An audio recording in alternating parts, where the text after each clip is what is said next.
दोस्तों, दुनिया में 200 करोड़ से भी ज्यादा जीन्स हर साल बिक जाती हैं, जिन्हें आप और हम पहनते हैं। आज के समय में जीन्स दुनिया में सबसे पॉपुलर क्लोथिंग आइटम्स में से एक है। लेकिन क्या आप जानते हैं कि एक जीन्स को बनाने में ढेर सारी मेहनत लगती है और काफी वक्त भी खर्च होता है। जीन्स के लिए बनाए जाने वाले डेनिम फैब्रिक से लेकर उसके लेजर ट्रीटमेंट तक न जाने कितने ही स्टेप्स इसमें शामिल हैं। तो अगर आप भी जानना चाहते हैं कि कैसे आखिर इन जीन्स को फैक्ट्री में बनाया जाता है, तो बने रहिए वीडियो के अंत तक हमारे साथ। वीडियो शुरू होने से पहले चैनल को सब्सक्राइब करना और बेल आइकन दबाना भी मत भूलिएगा। जीन्स बनाने से पहले हमें उनका डेनिम फैब्रिक बनाना होगा, जिसकी शुरुआत होती है इन कॉटन फील्ड्स पर, जहां हर दिन वर्कर्स 50 किलो तक कॉटन पिक कर लेते हैं।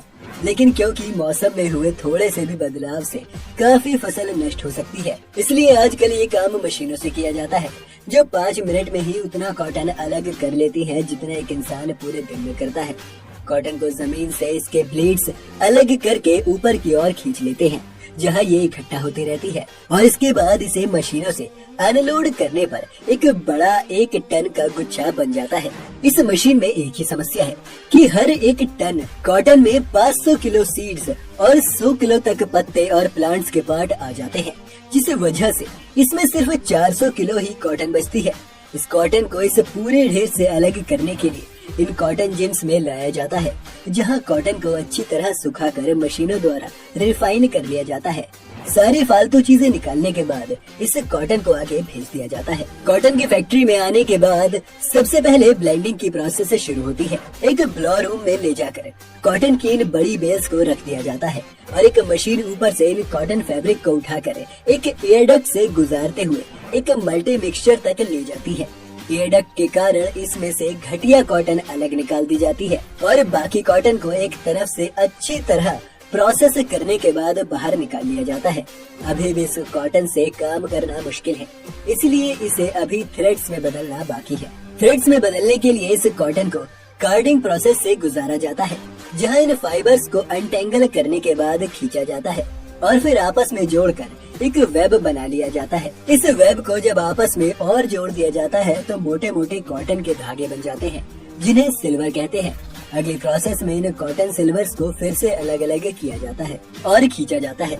यहाँ पर चरखा तो नहीं है, लेकिन मॉडर्न मशीन्स हैं जो 1,20,000 रेवोल्यूशन प्रति मिनट की रफ्तार से घूमती है, और ये इतनी ज्यादा एफिशिएंट है कि हर 20 ग्राम कॉटन से 1 किलोमीटर लंबी थ्रेड्स बना लेती हैं। इन थ्रेड्स को डेनिम में बदलने के लिए अभी रंग किया जाना बाकी है, जिसके लिए इन्हें एक डाई के अंदर डाला जाता है।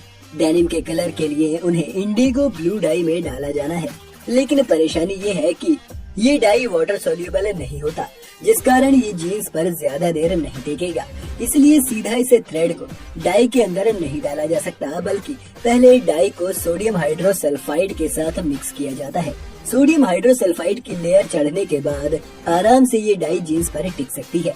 क्या आप जानते हैं कि सोडियम हाइड्रोसल्फाइड की वजह से जीन्स का कलर शुरुआत में येलो हो जाता है, लेकिन ये फर्क आपको इसलिए पता नहीं चलता क्योंकि ऑक्सीजन के कांटेक्ट में आते ही ये डाई रिएक्ट करके ब्लू कलर की ही हो जाती है। अब हमारे पास ब्लू थ्रेड है, इसे अब फैब्रिक में बदलने से पहले कॉर्न स्टार्च के साथ एक बार ट्रीट किया जाता है, ताकि ये डेनिम की तरह ही सख्त बनाई जा सके। अब एक ब्लोअर में ड्राई होने के बाद ये थ्रेड फैब्रिक बनने के लिए तैयार है, लेकिन आप नोटिस करेंगे कि अभी परेशानी ये है कि अब ये कुछ ज्यादा ही ब्लू हो गया है, जिस वजह से इसे डेनिम फैब्रिक में बदलते हुए ऑटोमेटिक मशीन हर 3 ब्लू थ्रेड के बाद एक व्हाइट थ्रेड बीच में ऐड कर देती है।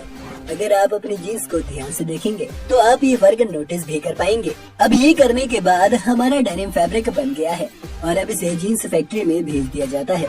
जीन्स फैक्ट्री में सबसे पहले इस फैब्रिक को एक टेबल पर फैलाकर वर्कर्स द्वारा हाथों से काटा जाता है, जिसके बाद इसके ऊपर एक व्हाइट शीट डाल दी जाती है। इस शीट पर डिजाइनर्स ने कंप्यूटर की मदद से अपने डिजाइन पहले से ही प्रिंट किए हुए हैं। एक मशीन फिर इस कपड़े को अलग अलग हिस्सों में काट देती है, जिससे फैब्रिक भी वेस्ट नहीं होता। एक जीन्स को बनाने में 15 अलग अलग तरह के फैब्रिक के पीसेस का इस्तेमाल होता है और हर जीन्स में 1.6 मीटर डेनिम फैब्रिक, कई मीटर थ्रेड, 6 रिवेट्स, एक जिपर और 5 बटन को ऐड किया जाना है, जिसके लिए हमें एक बहुत ही बड़े स्टाफ की जरूरत है। 250 से भी ज्यादा वर्कर्स एक जीन्स पर लग जाते हैं। हर इंसान का काम अलग है, किसी को बटन लगाने हैं तो किसी को सिर्फ पॉकेट्स, और एक जीन्स को दूसरे वर्कर तक एक असेंबली लाइन की तरह पास किया जाता है। ये वर्कर्स इतने तेज हैं कि 15 मिनट के अंदर ही एक जीन्स को बनाकर तैयार कर देते हैं।